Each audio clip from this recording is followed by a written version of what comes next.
Hey, it's Scott Petrak with another episode of the Brown Zone Coverage Podcast.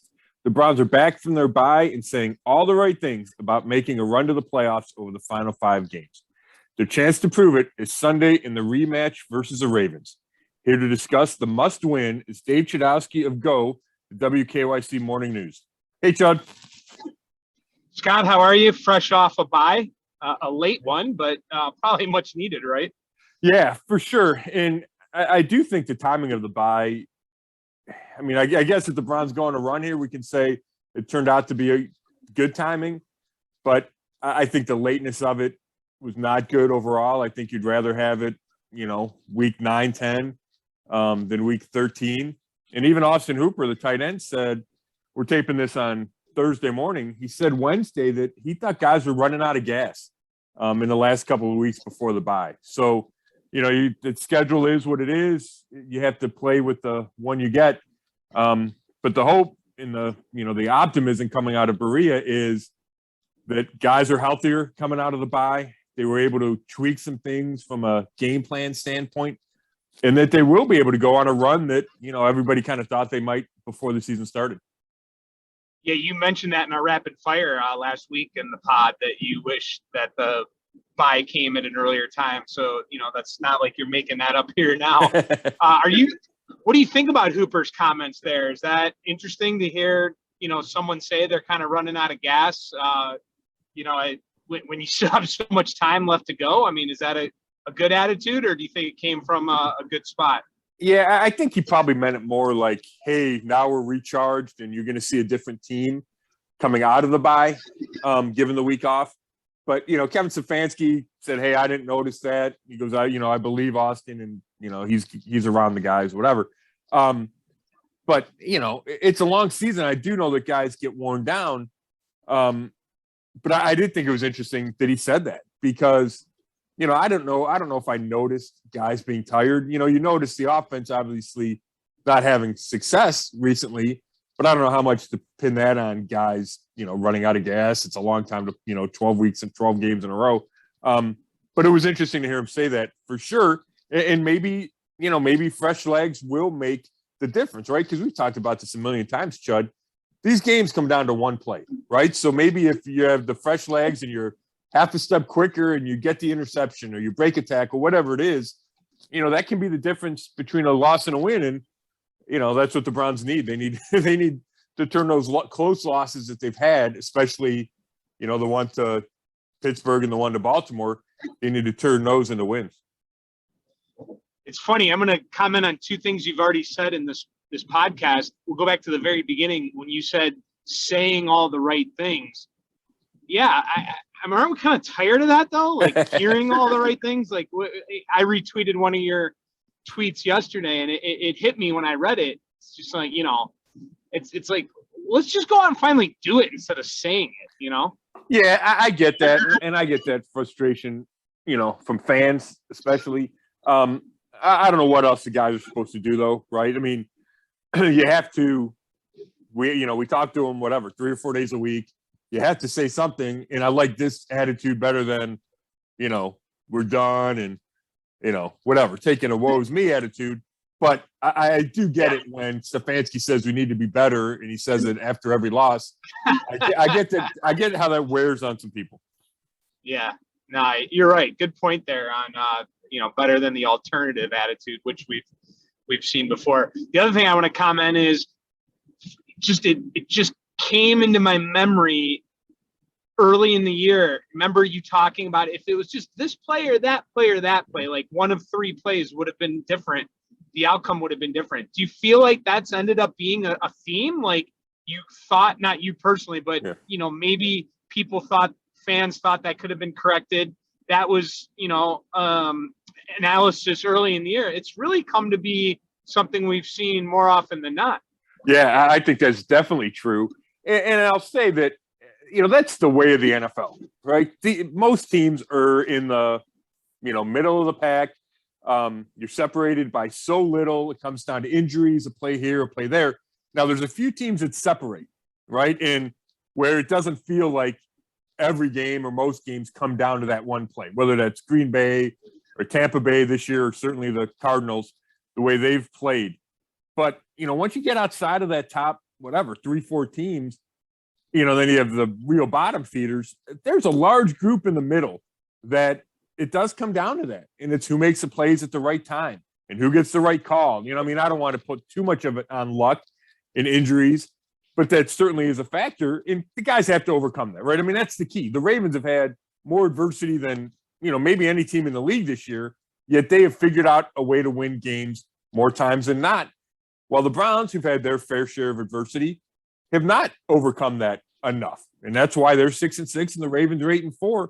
So, it's not a stretch for me to say, yeah, the Browns should have beaten X, Y, and Z and be 8-4.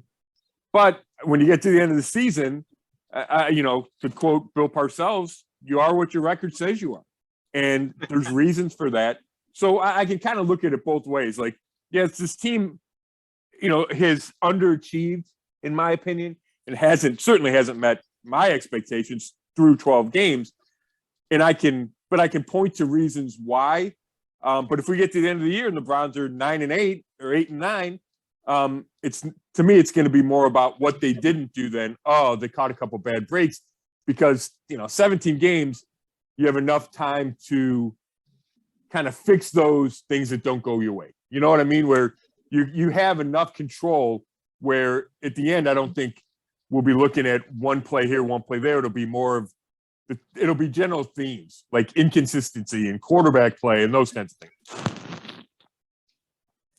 Looking ahead to this Sunday's game, are you concerned that the Ravens will just do what they did last time and just, force the Browns to pass, stop the run, and make Baker beat you? And obviously it worked for him last game. It wasn't like they blew him out or anything, but at the end of the day, they get the win. Was it 16-10? Right. Are you concerned that will be a similar formula?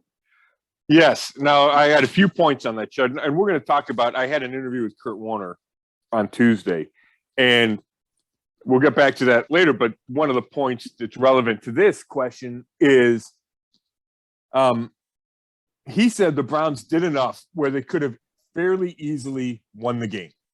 So, his point was, if you take away the Jarvis Landry fumble, and if Donovan Peoples-Jones catches the ball in the first drive at the 10-yard line, and Baker had the fumble on the perfectly set up screen, all of a sudden the Browns score whatever it is, 21, 24, and they win the game. So, yes, the Ravens had a good game plan that made Baker Mayfield beat them.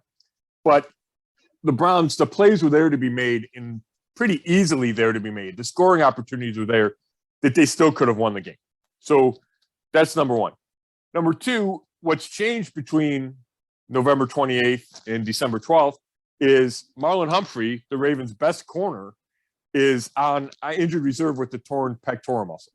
So does that change what the Ravens are going to do schematically? Because they're already beat up in the secondary. They don't have one of their starting safeties. Marcus Peters, their number 2 corner, hasn't played all year. They got other corners that are on the injury report. Jimmy Smith missed a bunch of the year and just came back. So, Kevin Stefanski and Baker Mayfield still thought, or at least especially Baker, thought that the Ravens would not change identity, that they would still blitz and still put a bunch of guys on the line of scrimmage. But without Humphrey, there's a chance that they don't. There's a chance that they play less aggressive. So we have to be aware of that. But even if they do, let's say that they have the same game plan as they did in Baltimore. The question for Kevin Stefanski and offensive coordinator Alex Van Pelt then becomes, it's strength versus strength, right? The Browns' run offense is a strength. The Ravens' run defense is a strength. So do you do that? Do you say, hey, we're gonna try to play to our strength despite what the Ravens do best, or do you try to attack their weakness, which is the pass defense, and was even with Marlon Humphrey healthy? But obviously that's not the strength of the Browns, right? I think they ranked 24th in the league in pass offense. We know Baker's inconsistent. So we know the issues at receiver. We know that there's going to be issues at tight end because Harrison Bryant's not going to play with a high ankle sprain, and David Njoku might not play because he's on the COVID list. So I think that's a fascinating discussion, is if you're Stefanski, how do you attack? What's your game plan, right? Is it strength versus strength or weakness versus weakness. And I don't know which way he's going to go, Chud. Well, it's not just Baker struggling too. And you even said you didn't think he played horrible against them last time, right? No, I mean, he threw for 247. He hadn't thrown for that many, I want to say, since the Chargers game. No interceptions. The bad fumble, which, it happens. Guys, the ball slips out of guys' hands. It's terrible timing. Obviously, he's not trying to do it. It's not a bad decision. I thought Baker played pretty well. And, we'll talk about the Warner thing. Warner broke down every play in the first half, and the fumble was the only one he blamed Baker for, right? So, obviously the offense didn't do enough. He only scored 3 points off the 4 Lamar Jackson interceptions. But, yeah, I don't blame Baker for that game. Now, if you come out and say, hey, we're going to – I think the danger is if you come out and say we're going to throw it, right? We're going to attack their weakness, and we think we have good plays. If you fail early – then I think it's a bad tone, because then how do you turn to the run game? Then you turn to the run game, then you're beating your head against the wall. Then the Ravens have some confidence, and you're going strength versus strength. I think it's a difficult call for Kevin Stefanski. And you're on Twitter, Chud. People want him to run the ball more, right? They got away from the run too early against Baltimore, and the Steelers kept running into the second half last week in a similar type of game. And I get that. I also understand if you're the play caller and you're averaging 2 yards a carry and Nick Chubb's got nowhere to run, do you keep beating your head against the wall, right? I mean, that's the question that dogs every play caller, and it's difficult. I'm not saying it's wrong, but it's difficult to stick with that if you're not having success as a play caller. So I don't know where Stefanski's going to go with this. My guess is he's going to try to find that balance between establishing the run, but throwing the ball enough to try to soften up the Ravens, and he talked about explosive plays, and that's how you beat a stacked front, right? If you make a couple explosive plays, there's a lot of grass in the secondary, is what he said when there's so many guys at the line of scrimmage. And that is a way to soften up the defensive number one, or just score points, score quickly with a couple of big plays. So I think he'll try to find a balance, but I'm really not sure which way he's going to lean toward. Yeah, it's frustrating, though, when you see a team like the Patriots, they throw the ball 3 times, and they're going to run the ball, and they just run it at you, and they dominate you, and they win the game. If the Browns' identity is running the ball, they have these 2 great running backs, the offensive line they have, hey, I know it's the Ravens, they have a tough defense, but why not just do what you do best and just go for it? Yeah, I mean, I get that. I really get that argument. I will say the Bills' run defense is terrible, right? I mean, they've given up. Somebody ran for 237 yards against them, I think, was the number earlier in the year, right? They're awful, and they still couldn't stop the Patriots when they knew they were going to run. The Ravens is a different animal. Good right? Point. But I get hey, this is our identity. Let's establish it. I do understand that. Again, I think it's difficult as a play caller. You don't want to be in 2nd and 8 all day long, right? I mean, if you're going to throw, you're better off throwing on first down. The numbers suggest that. The data says, hey, throw when teams think you might run, especially when you don't have a dominant passing attack. So it's not the easiest spot for Kevin Stefanski to be in at all, especially, like you said, when you have Chubb and Hunt in the backfield, and we talk about playmakers and getting the playmakers getting the ball, the easiest way to do that is hand it to him, right? So I don't think he's going to abandon the run, but I'd also be surprised if he came out and just said, we're going to run right into this 9-man front. I just think he's kind of too smart for that. No, you're right. And I just wrote a piece that's going to air tomorrow on Go, on the morning show. And I basically said there's a lot of keys, Scott, you could come down to. But ultimately, at the end of the day, in my piece, I'm saying, you know what? I mean, I'm actually going to grab it here. This is what I wrote. Yeah. I said the Ravens stopped the run last time. Why wouldn't they try it again? Baker Mayfield, you say it's crunch time. You're confident in your health. Their secondary is banged up. It's time for you to deliver and lead this team to victory. That's what I wrote. Yeah, I think that's fair, Chud. I do. And That leads me. Do you have anything else? Because that leads me into my Kurt Warner discussion. Yeah, I thought that would get us right there. Yeah. Because the reason I felt the need to talk to Kurt was, and obviously Hall of Fame quarterback, Super Bowl champ, 2-time MVP, so he knows what the heck he's talking about, right? The reason I felt the need to talk to him because he went out of his way to put out a 16-minute video on social media about Baker Mayfield's first half against the Ravens. And he said he thought Baker was getting unfairly criticized for the offense scoring only 3 points off those 3 straight Lamar Jackson interceptions, right? 3 second quarter drives, 3 interceptions, Browns scored 3 points. So Warner went through every throw that Baker had in the first half. And he starts with the first one, and it's a completion of Landry on a slant. And yes, it's a completion, but Warner points out the footwork's a little sloppy. The timing's not perfect. If he throws it a steps, and instead of a 4-step drop, if he does a 3-step drop, he hits him in stride, and maybe it's a much bigger play, right? But it's still a completion, but he points out the negative.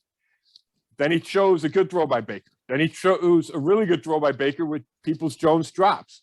That leads to a missed field goal. Instead of 3 or 7 points, it's no points. Not Baker's fault. And that's a theme from Warner, right? Not Baker's fault.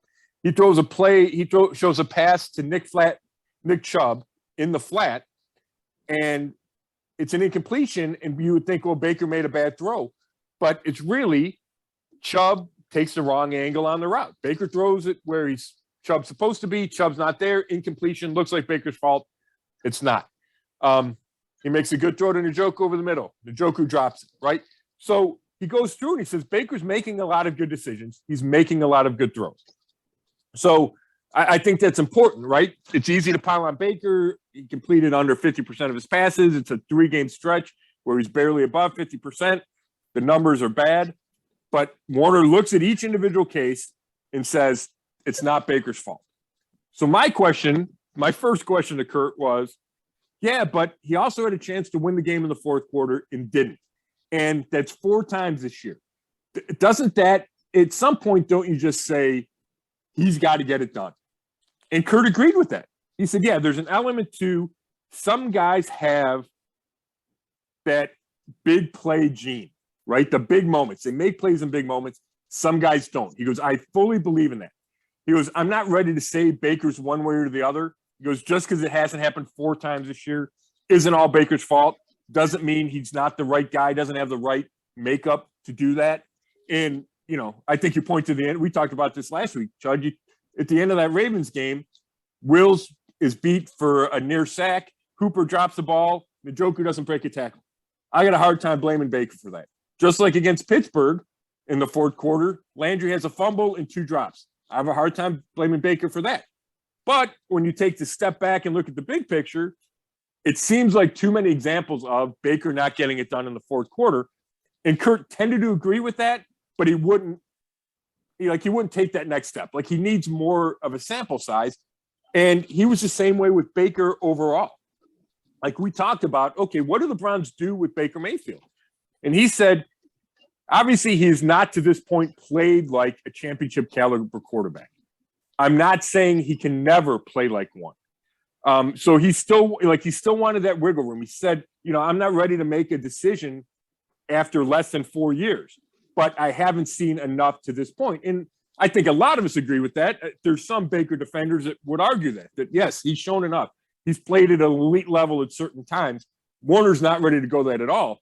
What I think is scary for Browns fans, and I wrote this in the story that's on brownzone.com, is the names that he threw out, right? He kept saying, hey, you can't blame Baker that he's not Aaron Rodgers and Patrick Mahomes, right? That's not who Baker is. There's few guys in the league like that. But the other names he brought up were Kirk Cousins and Andy Dalton. His point being, Washington decided not to commit long-term money to Kirk Cousins because they didn't think he could win a championship. The Bengals were satisfied with Andy Dalton for a long time because he helped change the culture and took him to the playoffs. But at some point they said, we need a guy that can win a Super Bowl. And if those are the 2 names that he invokes when you're talking about Baker Mayfield, I think you're, for fan, Not that hasn't gone through your head, because I've thought about both those guys plenty of times with regard to Baker. But if those are the comparison, then how can you pay him what he's probably going to want to be paid, right? And I'm not trying to jump ahead to, the offseason, but these are the big picture questions facing the Browns. And Warner said it's certainly a dilemma that this organization is going to have to decide. Did you ask him? And if you didn't ask him, do you feel that the contract situation and the whole thing around Baker Mayfield weighs on this team or affects them at all on game day? We did not talk about that. That's an interesting thought, Chud. Andrew Berry got asked about it last week, and he didn't think so. He thought that Baker, he said Baker was one of the most mentally tough guys I've ever been around. He doesn't, he leaves it to his agent, blah, blah, blah. He doesn't think it has an impact on game day. I'm less certain about that. I don't think the rest of the team cares or is affected. But, we're talking life-changing money, right? Even for a guy that's already made life-changing money, we're talking about life-changing money. And even if you take the money part out of it, right? It's how you rank in the league, right? It's prestige. Hey, I'm the number one pick. I got a huge contract, right? Like, even if you don't care money, he's making a bunch of money from Progressive, whatever. Just the fact that, hey, this team has yet to commit to me. I think it's only human for that to have some factor in how he's played. Wow. That's some interesting stuff from Warner, man. I'll tell you, when you bring up those two quarterback names that you mentioned, did he have anything else that really stood out to you that he talked about? Yeah, I didn't even get to include it in the story because it got too long. He was really irritated by Odell's dad, the video by Odell's dad, and that was part of the reason he felt motivated to do that video. And part of it was he thought analysts were killing Baker for no good reason. But he mentioned the dad video part and just said how it irritated. I think the quote was, "It irritates me to no end." He said, I have people around me that have tried to defend me. And I kind of remember an issue where I think his wife was vocal about defending Warner at some point. But he said, it's different to defend me than to attack somebody on my team, right? So I thought it was really interesting how, a guy that's been retired for a while now still gets so fired up about that. That was one of the key points, or one of the things that I thought was interesting. And a lot of it was just, where Baker is and how do you set the expectations? He said, and I'll bring back to Mahomes and Rodgers, because one of the things Kurt said was, I think the Browns, Baker and the offense are better off in the play action and the heavy run game right there. He goes, they're not a drop back passing team. And I said, well, isn't that an indictment on Mayfield? Right? Like, if you can't trust your quarterback to drop back and throw it 40 times a game, at some point, don't you say, man, we don't have the right quarterback? And he said that it's not, because you can only expect something out of a guy if you've seen it before. And he says he doesn't think he's seen Baker excel in that role. And he said, I didn't watch him a bunch in Oklahoma, but I haven't seen that in the NFL. And it's an interesting thought because, Baker threw it a bunch in Oklahoma, but it's a different system, right? It's the NFL. It's a Big 12, not the NFL. Baker threw it a bunch as a rookie without the play action, but it was a different system. There were more interceptions. Like, there's kind of give and take with it. But his point is, we can't expect him to play like Mahomes and Rodgers because that's not who he is. So you have to game plan to his strengths. And he feels like Stefanski's trying to do that. But he realizes and he acknowledges the limitations that Baker has. And, that led into the Cousins, Dalton, can you commit to this guy long-term kind of thing? Now, he wasn't ready to write off Baker, like I said, and he thinks he needs more time to make that decision. But he's clearly, if you haven't seen it to this point, you would think that he needs to be swayed, right? He needs to be convinced by something Baker does that he can be a championship guy. And, that's a harsh realization for, a guy that was drafted number one overall just, 3+ years ago. Did you ask Warner what is the most difficult thing to bag in the grocery store? Or did you not go there? Not go there, probably. I didn't have time, Chud. I'm telling you. I think I talked to him for 25 minutes and asked 5 questions. His answers were like 5-minute long answers. Yeah. Oh man, he was great. When's that article? Have you put that out yet? I just posted it this morning. I posted it like 8 o'clock this morning. So yeah, I encourage people to check it out because I thought it was interesting. And just another quick plug. I talked to Troy Hill Monday about that scary neck injury. It's the first time he talked about it and how it's love of the game. The reason he's playing, right? He said some guys could just kind of roll it up because I love the game too much. Said he was lying on the field, and when they called the stretcher over, he said, I got to get up. I got to get up. Like he was starting to panic. And then finally, when he got the MRI and the x-rays that said there's nothing serious, he could relax. But he said that really freaked him out is when they started to call for that cart. Wow. Well, moving on to this game, you got one team coming off a bye and one team coming off a dramatic, heartbreaking loss.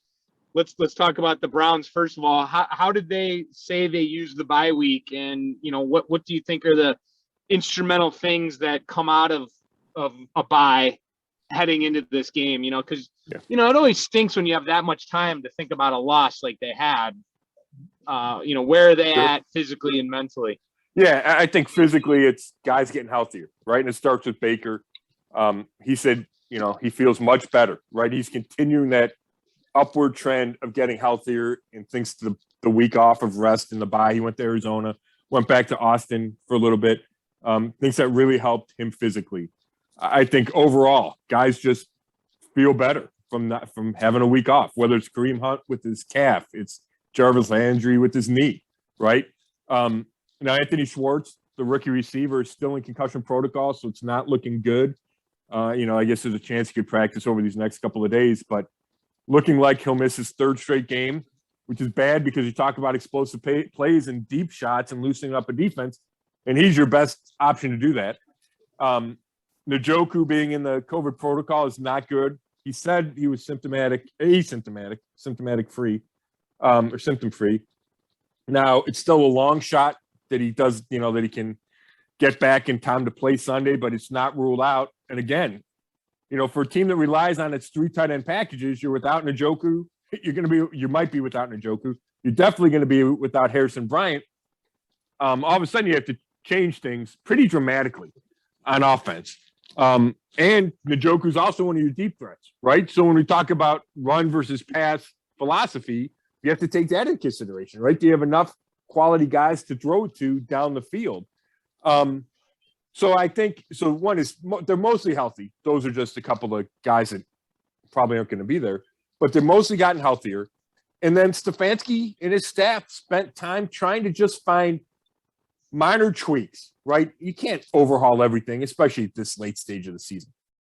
But you can find a couple of wrinkles off your plays, right? If the NFL has come to think, okay, they love to run this play, and Hooper talked about that. Hey, yes, we have our tendencies. Teams know that. That's how the NFL works. But this is a perfect time to run something different off of those tendencies. And again, when games come down to a play or two, maybe if you run that slant flat route that the Warner's video showed him run it like 5 times in the first half. It's this concept where the receiver runs a slant, the inside guy runs a flat, and depending on how the defense covers it, you throw either or. Well, maybe there's a play off of that. Maybe the flat guy turns that into a wheel route and you hit a big play to the slot guy, right? I mean, something like that, something that seems small, but you have the extra time in the bye week to analyze it and figure it out. And that's the kind of thing I think Kevin Stefanski is going to do on offense. On defense, maybe Joe Woods finds another role for JOK, right? Maybe figures out a blitz that's going to work against Lamar with JOK. Just minor things like that, and then you could throw out stuff that's not working, right? But I think that's what we're talking about. We're not going to see a completely different system, but we might just see just enough that changes a game and gives defenses something else to think about. What I do think is one chance for a significant change is more Kareem Hunt and Nick Chubb together in the backfield. That makes sense to me. That doesn't it can be it doesn't have to be in the backfield, but just at the same time. Maybe Kareem Hunt in the slot, Chubb in the backfield, both of them in the backfield, just something to get two of maybe your two best playmakers on the field together. And I think that's something you could have added to the repertoire during the bye week. Yeah, it's a good point. Now let's go to the Ravens. Oh, man, that game. Did you watch it? I did. 4 o'clock. I rewatched the first half this morning. Yeah. Ravens, Steelers, 4 o'clock. You hate both teams, but I got to tell you, that's the type of football, the 4 o'clock game when we've talked about this before, where it gets dark out and it's just those two teams going at it, drama till the end. The Steelers come back and the Ravens take the lead. Then the Steelers get the lead. Then the Ravens have a chance to tie the game, but they decide to go for 2 for the win. I mean, what an unbelievable finish that was. So the Ravens are coming off a heartbreaking loss to the Steelers. They really had a chance to, pull away in the division. Now they're 8-4. Bengals are 7-5. Steelers are 6-5-1. They play tonight in Minnesota, and the Browns are 6-6. So where do you think they're at coming off of that loss? Yeah, I think it was a great game, Joe. There's no doubt about it. And one of the things that sticks out to me is Lamar Jackson and the Ravens, no matter how they play for 3.5 quarters, will have a chance to win the game at the end, right? And they proved it again with that late touchdown drive. Obviously, going for 2 didn't work. It was a good play call. I've seen a lot of people blame Lamar for that throw. It felt to me like Mark Andrews might have hesitated just a bit, and we're talking a matter of an inch between him catching the ball. So I got a hard time pinning all that on Lamar. But the overall thing is Lamar's going to lead comebacks. And we've seen he's done it against the Browns. He's done it many times this year. And you just have to be ready for that. You have to be ready to play 60 minutes or maybe 70 minutes. But then you look at the Ravens, and you're right. If they'd won that game, they have a big lead in the division, or a bigger lead in the division. And it feels like, okay, they're the team to beat. Now, I'm not so sure, Chud. And then you have the Marlon Humphrey injury, and you have other things they're dealing with. The right tackle's banged up. Obviously they're the favorite to win the division if you look at the odds, and they're a game up on Cincinnati.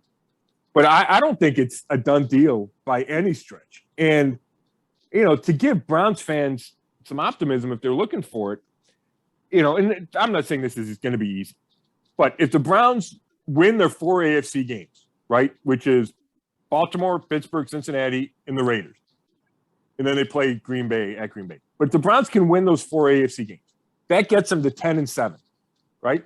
I think that wins the division. And the reason I say it is because then if the Browns win Sunday, there'll only be a game behind the Ravens.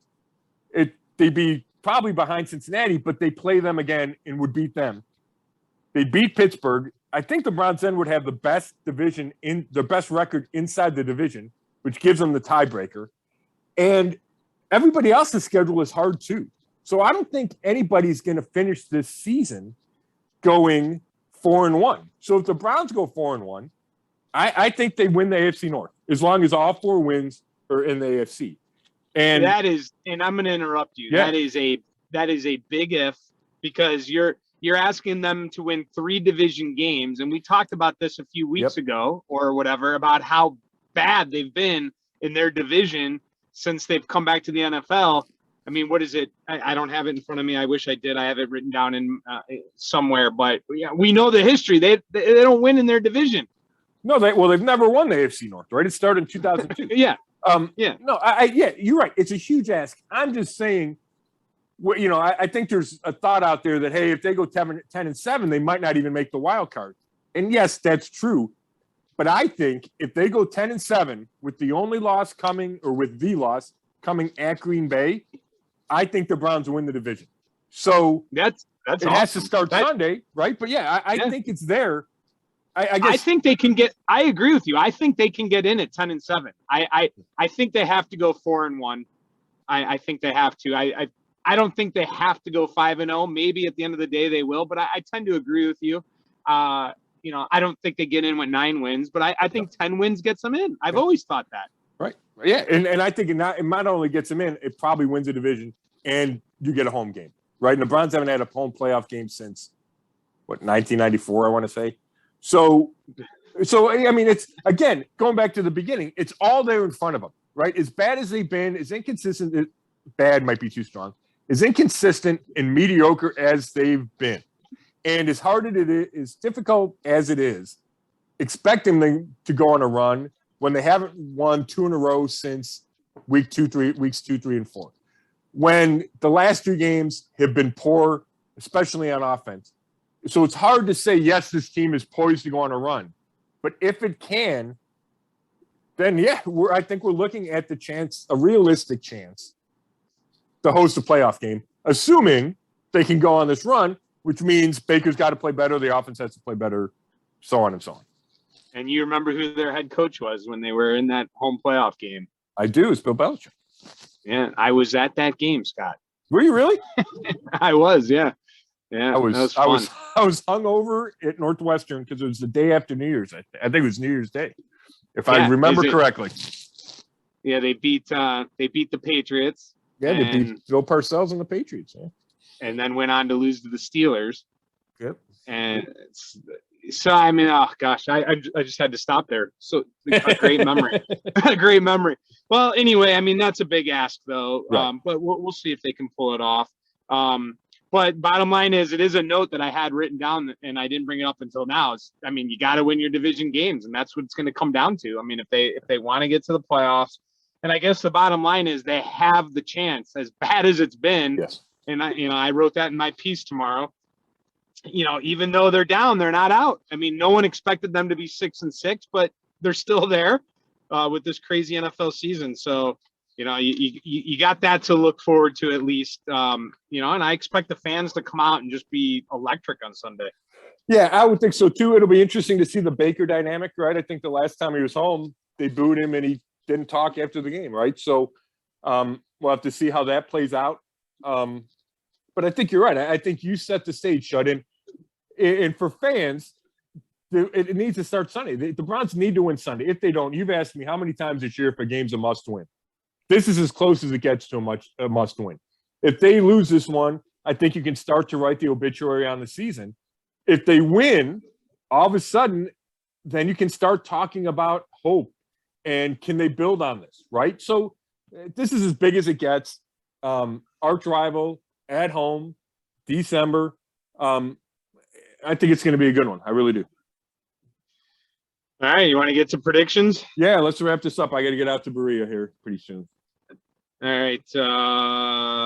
Let's see here. I believe this is they played 12 games. I'm 9-3 and you're 7-5, I think. All right. So that's 2 games off. I mean, that's not too bad. I mean, I think, you're over 500. We're both over 500. It's especially in the NFL. I mean, and if we were talking Vegas here, as I mention all the time, you're better in Vegas than I am. Although I will say, I do these picks with my buddies. We just pick 4 games a week just for fun. Yeah. And I saw Steelers plus 3.5, and I jumped all over that one last. I mean, give me Steelers plus 3.5 at home in that rivalry. I mean, I was kind of surprised by that line. I was too. I was too. Yeah. Yep. Yeah, no doubt. Who goes first? I think it's me. Yeah, I think you go first. I think. Yeah. Yeah. Okay. Yeah. All right. Again, little confidence in these picks because I haven't been as successful as I'd like. I think the Browns. I think the Browns are going to do what they need to do. We talked about it. I like their mindset. I think Stefanski's going to have a plan. We talk about how smart he is. That shows up coming out of a bye, right? That's when the best coaches are tough to beat coming out of a bye. And given all the issues going on with the Ravens, I think it's there for the Browns. And I think Stefanski will make enough tweaks and the Browns will be able to beat the Ravens. Now, I don't know if they'll be able to contain Lamar Jackson the same way they did in Baltimore. I think we're going to see a few more points scored. But I'm going to pick the Browns to get it done, and I'm going 24-21. 24-21 Browns. All right. Would you agree, though, and we have games where we feel pretty confident and we say, I feel good about this. I feel confident it's going to go this way. Then we've had games where we're like, hey, it could go either way. Not to cop out or have an excuse if you're wrong, but you would agree this falls under that category, right? That you kind of think it could go either way, or do you feel 100% like? Oh no, I don't feel 100% confident at all. I think the spread is. I think the last spread I saw in our paper was 2.5. Browns favorite. Which means it could go either way. I do like their chances, but again, after the way they played the last 3 weeks, or 3 games, it's awfully hard to have a lot of confidence. Period. Yeah. All right, so I'm gonna say that I was all about going one team for the last week and a half. I really was, and I was gonna come out here and pick that team to win. I felt pretty confident about it. In the last 2 days, I've done a 180 and I've switched. Oh boy! And maybe we usually make our predictions. Today's Thursday, right? Yeah. A lot of times we make them on Tuesdays. I definitely could see a case where the Browns could come out and knock the Ravens' doors off at home off the bye, and they could maybe blow them out. I mean, I guess nothing surprises me, and the fact they're favored leads you to think that they can win this game. Scott, I'm doing a 180. I'm going Ravens. Okay. And here's why. I know the Ravens have the defensive injuries, but the Browns' injuries on offense concern me. The COVID injuries, the tight ends. I also am concerned about the big game factor. The Ravens win big games. The Browns need to show me that they can win this big game when it's all on the line. I'm not saying they haven't won big games over the last 2 years, but this one just feels bigger than most. I also go back to that crowd thing, and this is something that just has sat with me since the year ended last year. Even in home games, Baker's, upset because the crowd doesn't quiet down when he needs them to. I've talked about how I feel that, on the road, there's fans now. I need to see them do it in a big game, in an electric atmosphere. And the other thing, too, is the Ravens haven't lost 2 straight this year. You got to go back to last year. I think they lost 3 or so in a row. I need to see them lose 2 in a row before I'm going to predict it. And I'm going to go 23-21 Ravens. We're almost identical at the score. Incredible. Yeah. I just am, and it pains me to do it. I hope I'm wrong, but I'm going Ravens 23-21.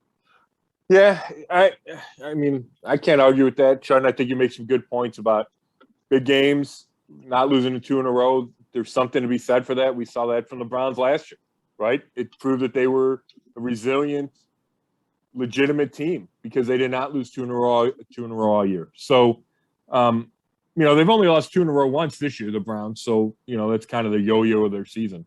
But I think you make a bunch of good points. Hey, before we sign off here, something you said about the injuries did trigger something in my head. It looks like we're going to see James Hudson III, the rookie 4th-round pick, start at right tackle. Stefanski wouldn't say, but all signs are pointing to that. He's going to have to play better than he did in his only start this year because he was not very good, and that's why they went with Blake Hance for so long. But they're going with the rookie. They need him to be an upgrade at right tackle over Hance now that Jack Conklin's done for the year with that torn patellar tendon. And, without the tight ends that we're expecting them to be shorthanded there, you're going to see some Blake Hance as an extra offensive lineman. Austin Hooper said that Wednesday. So we'll see a little, that's just one of the adjustments they're going to have to make. And, maybe when you go with an extra offensive lineman, maybe that power works against the stacked Ravens D-line, or defense, as opposed to a tight end. It gives you a bigger body in there. We'll have to see, but those are some of the post-buy adjustments that we're going to see Sunday, it looks like. So, and one more note, too, is, originally before the year started and even a couple weeks ago, I had the Browns losing in Baltimore and winning this game in Cleveland. So, I wanted to go the Browns, and I think for a while I did think that. I think if the Ravens would have beat the Steelers, I think I would have picked the Browns. I think that the Ravens losing to the Steelers is a big factor in me changing my mind on this. So I really want the Browns to prove me wrong, come out, knock their doors off, and I hope next week, I'm 9-4 and you're 8-5, and I really hope that's the case. because that will be a game. It will save the season and give us so much to talk about and look forward to. So I hope I'm wrong. But again, we're not cheerleaders. And if you want cheerleaders, that's fine. But, you and I are always going to, we're going to give it like we think. Yeah, no, I think that's another good point. I believe in that too, Chud, in the NFL. If you lose a game, the best teams bounce back from that. So I think that is a really good point. So, hey, Chud, thanks so much again. We'll do this next week, and we're either going to be talking about maybe the end of the season or the or a quick Saturday night game with the Raiders that could give the Browns 2 in a row and really enhance their playoff position. So, thank you, Chud. Thanks, everybody, for listening. Check out all my stories on brownzone.com, including the Kurt Warner interview and the Troy Hill interview. And brownzone.com is sponsored by Fligner's. So thanks, everybody, and we'll talk to you next week.